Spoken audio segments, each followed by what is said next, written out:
Hello friends, कैसे हैं आप सब लोग। उम्मीद करता हूं कि अच्छे ही होंगे। मैं आशीष पांडे स्वागत करता हूं आप सभी का आपके अपने यूट्यूब चैनल स्टडी विद आशु में।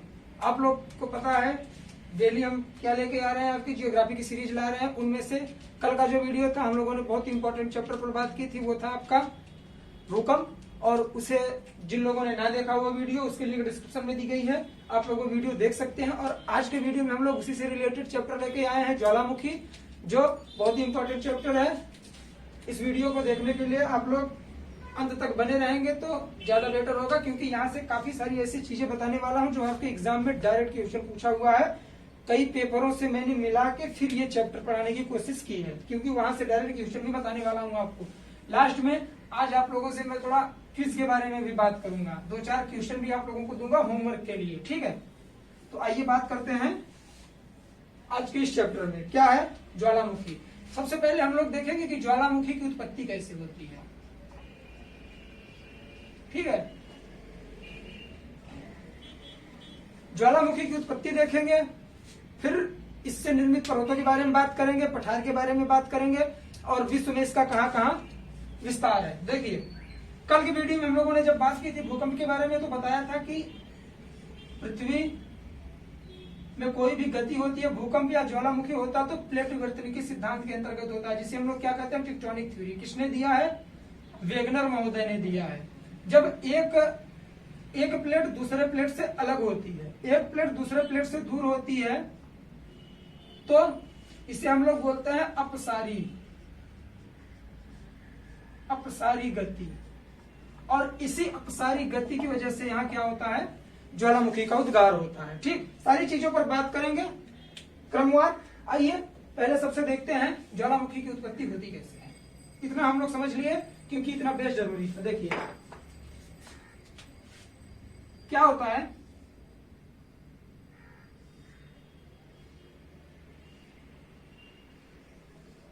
ये आपका भूगर्भ, ये भूपरपटी। क्या है? ये भूपरपटी है, और यहां से लावा ऐसे करके निकलता है, और यहां के बाद ऐसे ऐसे फैलने लगता है। ठीक, तो कभी कभी ऐसा होता है कि ज्वालामुखी में यहां से जो लावा जाता है, इधर कठोर चट्टानों में भी इसका विस्तार हो जाता है, जगह बना के वहां घुस जाता है। तो कई तरह की आकृतियां ऐसे ऐसे ग्रहण करता है ये, ठीक, ऐसे करके। तो इसे हम लोग लैकोलिथ, तैखोलिथ कहते हैं। उसके बारे में भी बात करेंगे, जो चट्टानों के बीच में ये घुस जाता है, जगह ग्रहण करता है। डाइक भी बोलते हैं इसे। और ये जो यहां से आके निकलता है, इस जगह को क्या बोलते हैं हम लोग? क्रेटर बोलते हैं। ठीक, क्रेटर बोलते हैं।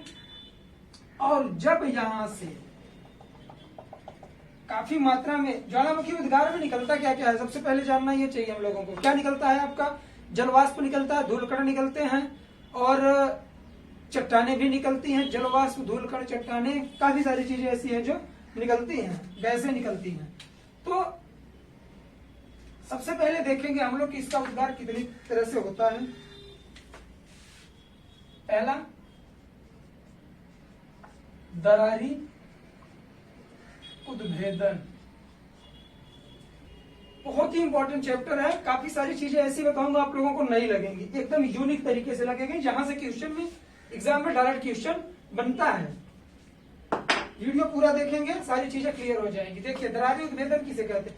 दरारी उद्भेदन का मतलब यह, जैसे हमने अभी आप लोगों को प्लेट टेक्टोनिक थ्योरी के बारे में बात की, उस थ्योरी में हम लोगों ने बताया क्या, किसने दिया उसे? वेगनर महोदय ने दिया था, प्लेट टेक्टोनिक थ्योरी। उसके अंतर्गत एक प्लेट दूसरी प्लेट से दूर होती है, तो उसके बीच में ज्वालामुखी का उद्गार होता है। क्लियर? उसके बाद सबसे पहले देखेंगे कि जो हमारी इंडिया है, अपनी कंट्री इंडिया है, इंडियन प्लेट थी जो अफ्रीका से अलग हुई है। जब हम बताए थे किसके बारे में आप लोगों को? ब्रह्मांड की उत्पत्ति के बारे में, हिमालय की उत्पत्ति के बारे में, सॉरी। तो उस चैप्टर में बताए थे कि इंडिया में हिमालय की उत्पत्ति कैसी हुई, इंडिया की स्थिति कहाँ थी। पहले पूरा वर्ल्ड एक ही द्वीप में था, उसे क्या कहते थे? पैंजिया। और चारों तरफ से एक महासागर था, पैंथालसा। तो फिर पैंजिया में विखंडन हुआ, तो उसके दक्षिणी वो 2 भागों में विखंडित हुआ, अंगारा और गोंडवाना लैंड में। तो गोंडवाना लैंड में आपके अफ्रीका आता था, दक्षिणी अमेरिका आता था, ऑस्ट्रेलिया आता था, अपना इंडिया भी अफ्रीका का ही हिस्सा है, मेडागास्कर के नीचे। ऐसे समझने की कोशिश करिए। देखिए,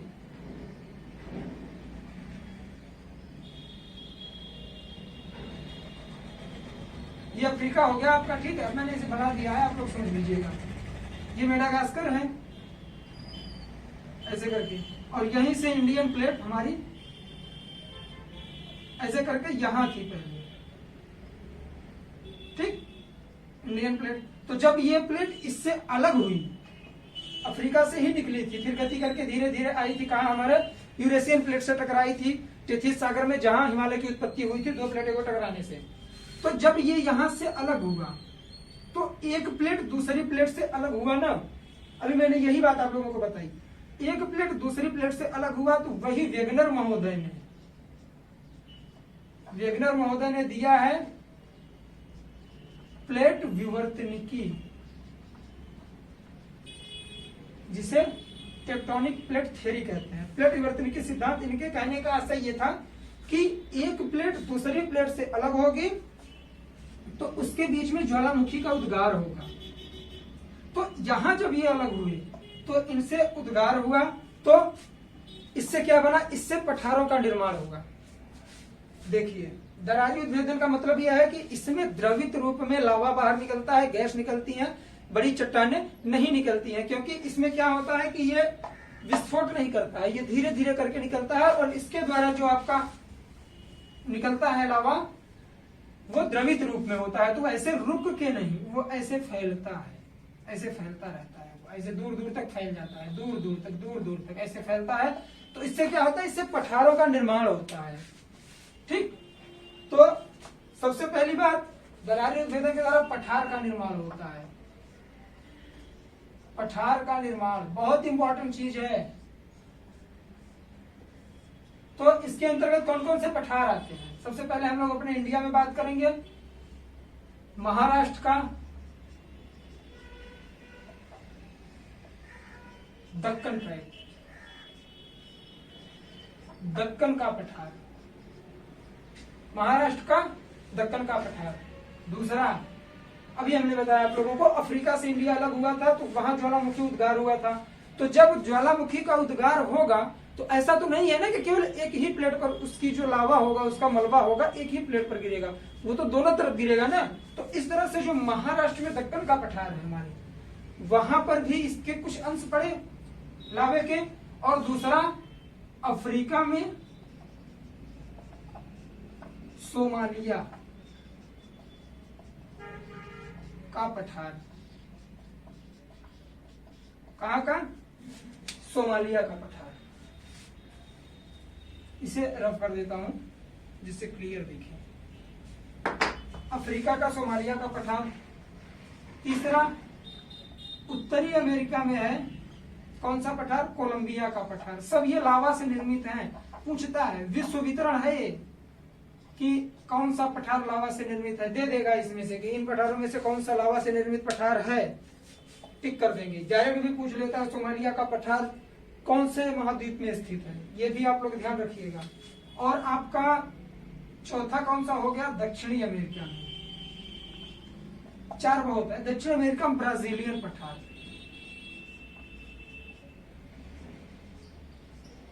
दक्षिण अफ्रीका में ब्राजीलियन पठार, ठीक। इतने सारे पठार हैं जिनका निर्माण ज्वालामुखी के लावा द्वारा हुआ है। एक बार फिर से समझते हैं, हम लोग याद करेंगे। देखिए,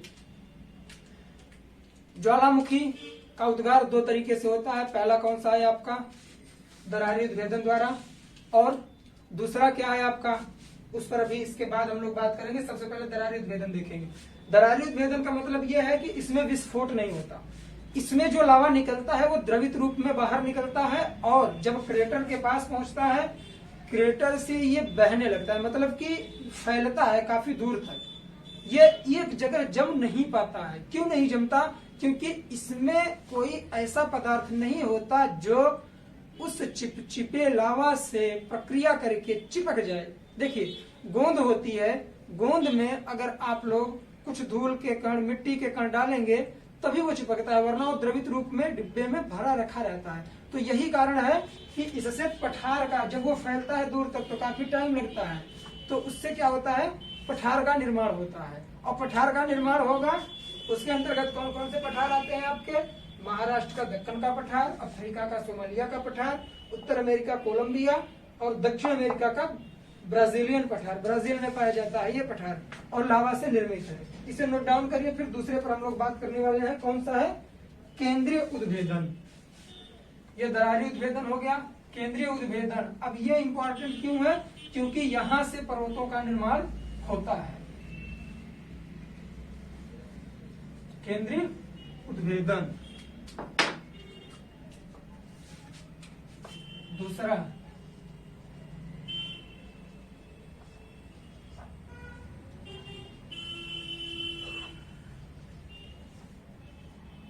केंद्रीय उद्भेदन। अब इसमें हम लोग देखेंगे केंद्रीय उद्भेदन के तहत जब लावा बाहर आता है तो इसमें क्या होता है कि बड़ी बड़ी चट्टानें होती हैं। क्या होता है कि जब ज्वालामुखी उद्गार होता है तो उसमें से जो मैग्मा अंदर से गति करता है ऊपर की ओर, तो चट्टानों में जो जगह पाता है उसमें चला जाता है, जिसे हम लोग लेकोलिथ, डाइक, फाइकोलिथ कहते हैं। उसके बारे में बात होगी।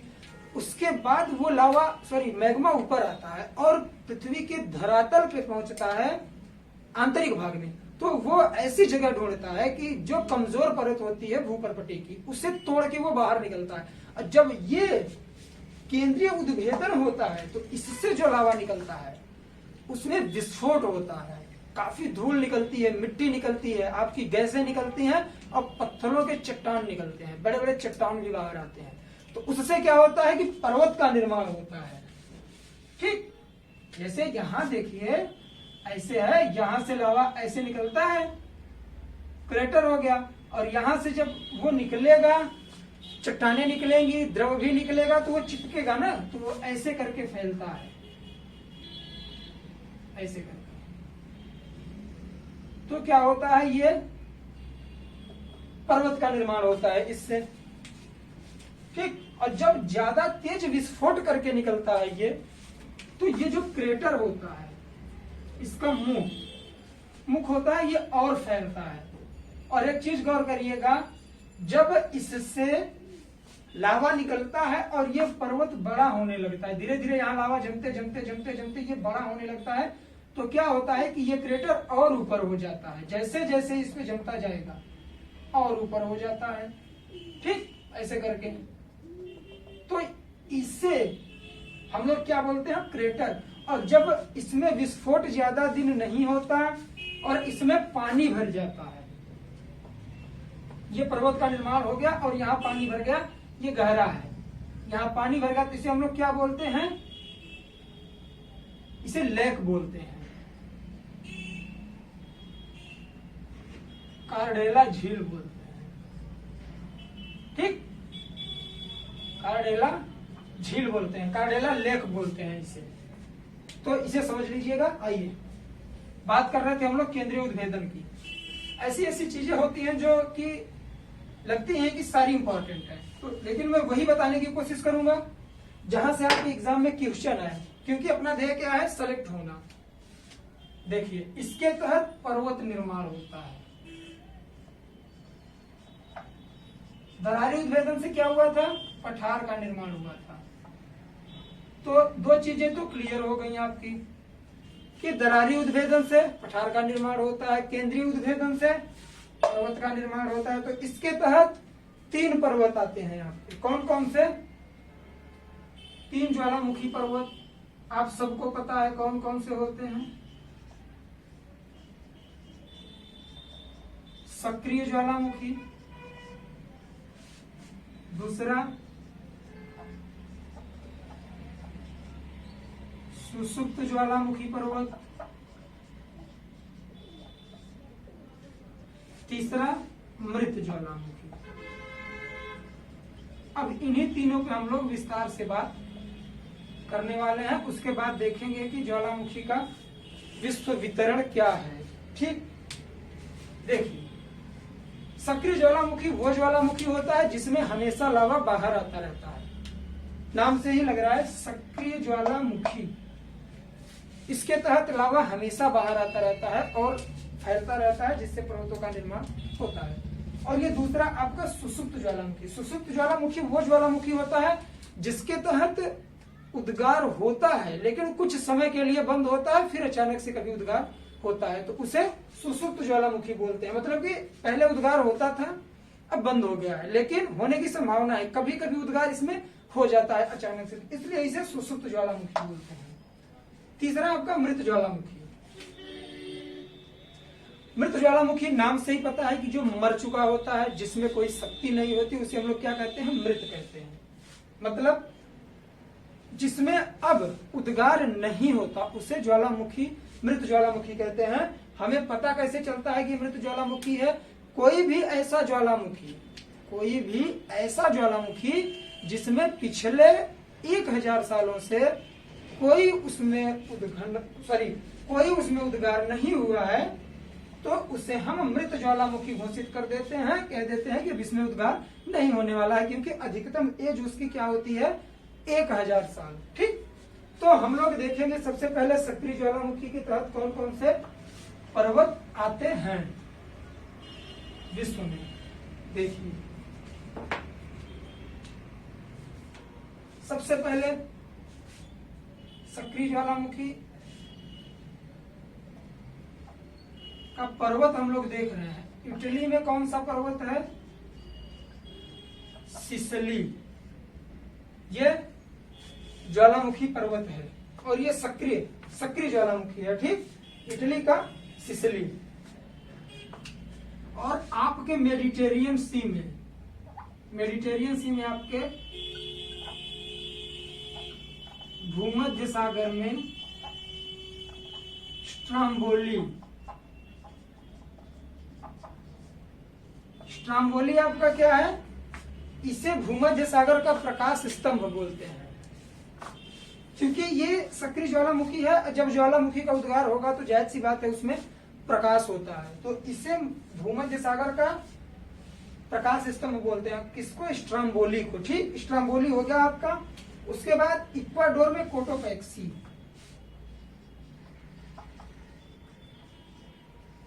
इक्वाडोर में आपके कोटोपैक्सी हो गया। ठीक, अंटार्कटिका में माउंट इरेबस। अंटार्कटिका में माउंट इरेबस, ये सब सक्रिय ज्वालामुखी हैं। और इसके बाद हम लोग देखेंगे हमारे इंडिया में भारत के अंडमान निकोबार द्वीप समूह में आपका जो सक्रिय ज्वालामुखी है, सक्रिय ज्वालामुखी कौन सा है आपका? बैरन। ऐसे याद करेंगे ना, एक गाना है रेलिया बैरन, पिया को लिए जा रहे, काफी पसंद करते हैं आप लोग, तो ये बैरन के नाम से याद रखेंगे। सक्रिय ज्वालामुखी है ये। अंडमान निकोबार द्वीप समूह में भारत में एक ही सक्रिय ज्वालामुखी पाया जाता है। तो इतनी सारी चीजें, ये जो पर्वत हैं एक एक करके आप लोग याद कर लीजिएगा, क्योंकि ये पूछता है कि कौन से कंट्री में कौन सा पर्वत है सक्रिय ज्वालामुखी के तहत। सर ये ज्वालामुखी है, सक्रिय ज्वालामुखी, तो इसे याद कर लेंगे आप लोग, कौन से कंट्री में कौन सा पाया जाता है। अब हम लोग इसके बाद देखेंगे सुसुप्त ज्वालामुखी की तहत। आइए, इसमें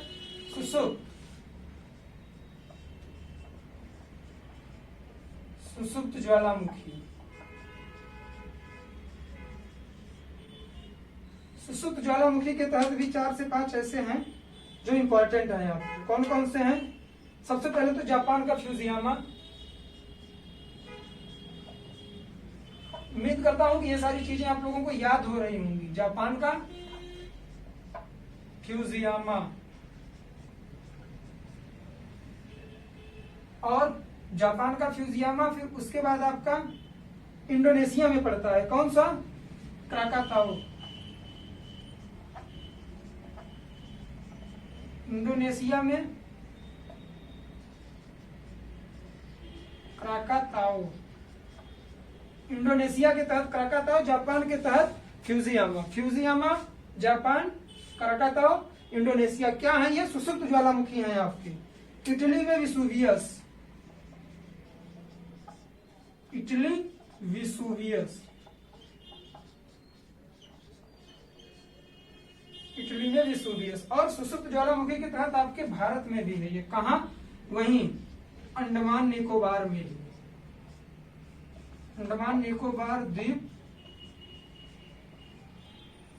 समूह में कौन सा है आपका? नारकोंडम।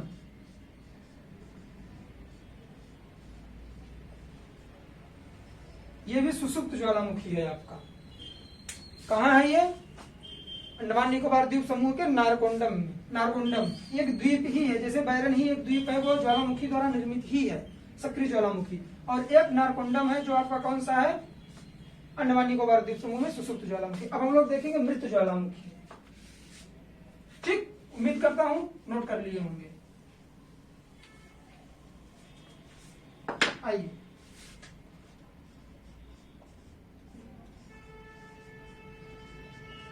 मृत ज्वालामुखी। मृत ज्वालामुखी के तहत 2 से 3 ऐसे हैं जो इंपॉर्टेंट हैं, जानने की कोशिश करते हैं हम लोग। सबसे पहले पूर्वी अफ्रीका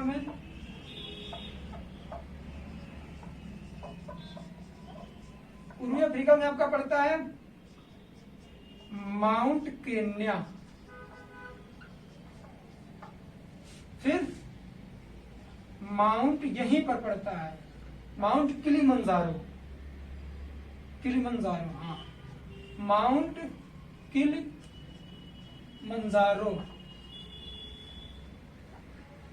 माउंट केन्या और माउंट किलिमंजारो। और उसके बाद हम लोग कहां पर देखेंगे? एंडीज। एंडीज की सबसे ऊंची चोटी कौन सी है आपकी? अकांकागुआ।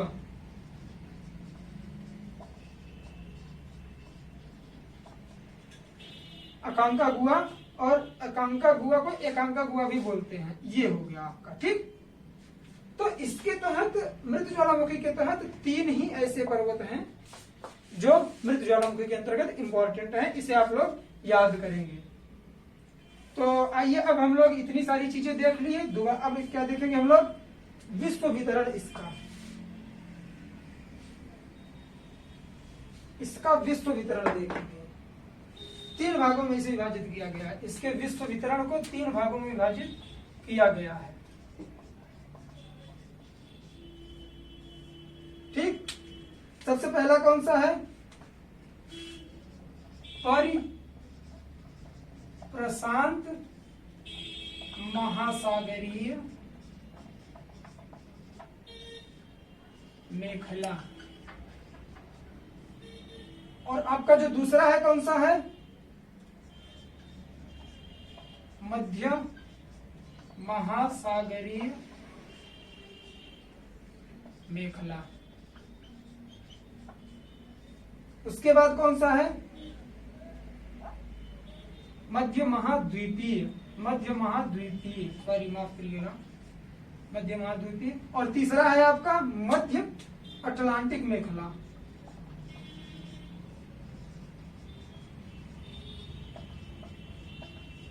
मध्य अटलांटिक मेखला। ये 3 भागों में इसका विश्व वितरण हुआ है। इसे आप लोग बुक से भी पढ़ सकते हैं। वो लोग जो यूपीएससी की प्रिपरेशन कर रहे हैं, वहां यहां से क्वेश्चन बनता है उसमें। आइए, एक इंपॉर्टेंट चीज देखने की कोशिश करते हैं जो स्टार्टिंग में ही बताना चाहिए था और ये चीज रिकॉल नहीं हो पाई। आइए, जो आपका पैसिफिक सी है, ऐसे करके आप लोग देख लें। ऐसे ये आपका प्रशांत महासागर है। ठीक, प्रशांत महासागर में एक तरफ क्या है आपका? पड़ता है एशिया, अफ्रीका, उत्तरी अमेरिका और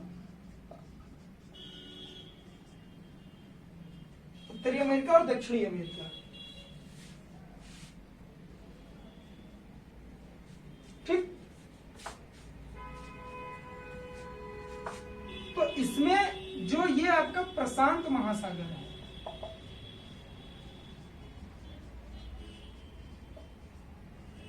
इसे बोलते हैं अग्निवलय, क्योंकि यहाँ बहुत ज्यादा स्तर पर क्या होता है, ज्वालामुखी का उद्गार होता है, तो इसे अग्निवलय बोलते हैं, रिंग ऑफ फायर। ये चीज जरूर याद रखिएगा आप लोग, क्योंकि यहां से क्वेश्चन बनता है। तो ज्वालामुखी के अंतर्गत क्या क्या चीजें इंपॉर्टेंट थी मैंने आप लोगों को बताई। बाकी की जो चीजें हैं उसमें आप लोग क्या करेंगे, एमसीक्यू सॉल्व करेंगे और बुक से पढ़ लेंगे। तो आज के लिए बस इतना ही, मिलते हैं नेक्स्ट वीडियो में, तब तक खुश रहिए, अपना ख्याल रखिए। जय हिंद, जय भारत, बाय बाय।